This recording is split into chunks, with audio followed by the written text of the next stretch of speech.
Well, hello there, sports fans. Today I thought we'd do something a bit different. Instead of showing a whole hour of different hands, I thought we'd just look at one interesting hand in particular and go into it in a bit more detail. So this is the hand I recorded. I played like 2 nights ago. I'll be doing this in different hands. Some will be like big hands I lost, big hands I won, some big bluffs, blah blah blah. I'm showing I play so many hands on Zoom, I might as well pick out some interesting ones and make some videos of them. So this is the hand in question, and before you ask, yes, I do have a $2,200 stack in a 1-2 $200 buying game. What can I say? Man's a boss out here. I'm joking. But anyway, so this is the hand. Let's just start with it and see how it goes. So ace queen, raise from early position, standard opening ace queen from any position in any universe. Now this guy 3-bets us. It's going to fold around, I believe. And now we've got decision. I think it's a pretty easy decision, just a call. We this guy started the hand with $420, so we're 210 big blinds effective. So I'm going to call, maybe try and look at this guy's stats here. Only a 3-bet percentage of 3%, so we're putting on a pretty strong range, but showing we're deep and many different things can happen. I'm not going to fold this straight away, so we call, and the flop comes down king of diamonds, 10 of diamonds, 8 of spades. Now not a too bad flop for a hand. We have a jack gives us the nuts, obviously, an ace may be good against like pocket jacks, blah blah blah, king queen, and also we have a backdoor nut flush draw, so nothing else to do apart from check to the razor. He fires pretty big. I imagine his range here is pretty strong. We already know he's not 3-betting very much, and he's betting big into this flop. If he had like pocket queens, pocket jacks, he might check back this flop, because a lot of my range for calling his 3-bet is going to be maybe just ace king because we're deep, pocket 10s and pocket 8s, and the last thing he wants with pocket queens is to get check raised, bluffed and blown off his hand. So when he bets this flop, I imagine he's got a pretty strong range, anything from ace king, pocket kings plus, well not pocket kings plus, pocket kings are nuts, but ace king plus. I think the only play here is to call. We've got all the outs I said already, and let's just see what happens on the turn. So I decided to make a call, and now the 9 of diamonds rolls off on the turn, and for us this is actually a beautiful card. And what I'm going to do here is decide to lead, and the reason I'm going to lead here is because it really sets up a great bluff spot. Not only does the 9 complete the nut flush, but it also completes the main straight draw, queen jack, and I'm definitely going to be calling this 3-bet with queen jack suited, or maybe even queen jack offsuit when we're this deep.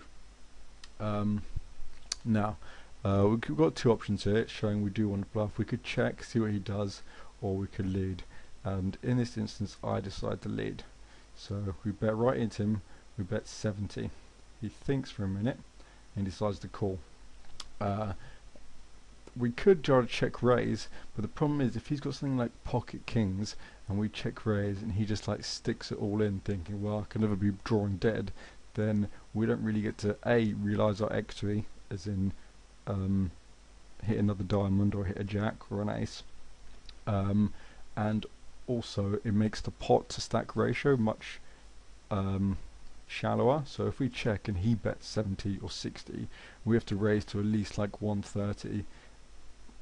He's just not going to have enough money left to fold. He could be like, well, maybe he's just got 10-9 or 10-8. My pocket kings crushes that, so I'm just going to stick it in. So that's why I think leading here is much more powerful. So now we lead, he calls, and now 6 comes. This is also a pretty good card for us in terms of bluffing. It's not a good card for us in terms of making our hand, because we didn't hit a jack or a diamond, which are the main things we are looking to hit. However, a lot of the maybe if we were trying to bluff with something like 9-7, 8-7, 10-7 that we call a 3-bet with, we're also now complete a straight. And if he's got pocket kings here, and someone bets into you big, like you're just hating life, you can't beat a flush, obviously. You can't beat one straight queen jack. and the other straight is like 8-7. So if you've got pocket kings, it really just puts you in a shitty spot. And so obviously I think you know what I'm going to do. I'm just going to bet. The important thing here is bet sizing. A lot of people want to bluff here. A lot of the problem amateurs have, if they want, is they want to bluff, but they hate to lose money, so they just fire something out here like 120, 130, and really, if you're going to bluff, you have to go balls to the wall and fucking really go for it. It'd be it'd be just too easy for him to call you off here when you bet 120 with pocket kings and just be like, fuck it, he might have two pair, my hand's so strong, I'm not going to fold. But when you just go all in like this and do pretty much a massive overbet, he's got 300 left, so he's got to call 300 to win the pot of 239 that is there. So he's really got to be, to make this call, he's really got to be confident that he's got the best hand.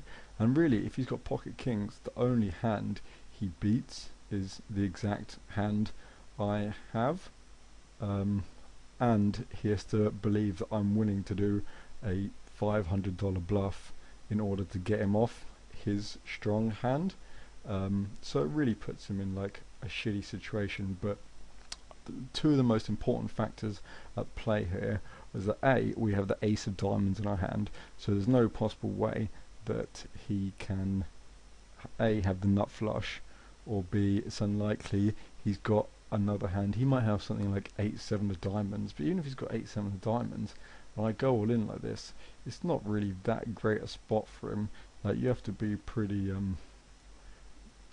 I think a lot of good players would fold 8-7 diamonds the way this played out, because if I had Queen Jack, I'm not going to play it this way. Cause I'm not. If I actually had Queen Jack or 8-7, I'm not going to overbet the river, because there's no way he's going to get called by worse. Because if you've got Queen Jack, you want him to call with pocket kings, and I want him to fold with pocket kings in this instance. But in his mind, he doesn't know that. He doesn't. This is Zoom. It's all different players. He doesn't really know how I play. So you just kind of take advantage of the situation.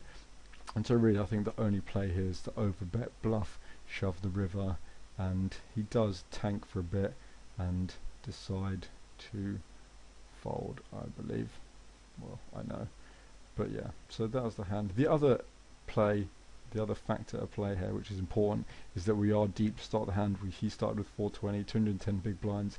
If he only had, sorry about that, if he only had $200, there's no way I'm going to do this bluff, because the stacks just aren't deep enough to try to get him to fold a hand as strong as pocket kings. So the main reason this bluff works is A, we've got the ace of diamonds in our hand, and we were 210 big blinds deep to start the hand, and this guy's, I don't remember him being very good, and I really don't think he wanted to lose that $300 by making off a really bad call, so just kind of exploiting that situation. So that was the hand. I will see you kids again shortly. Hope you enjoyed it. I'll be back again soon. Peace out.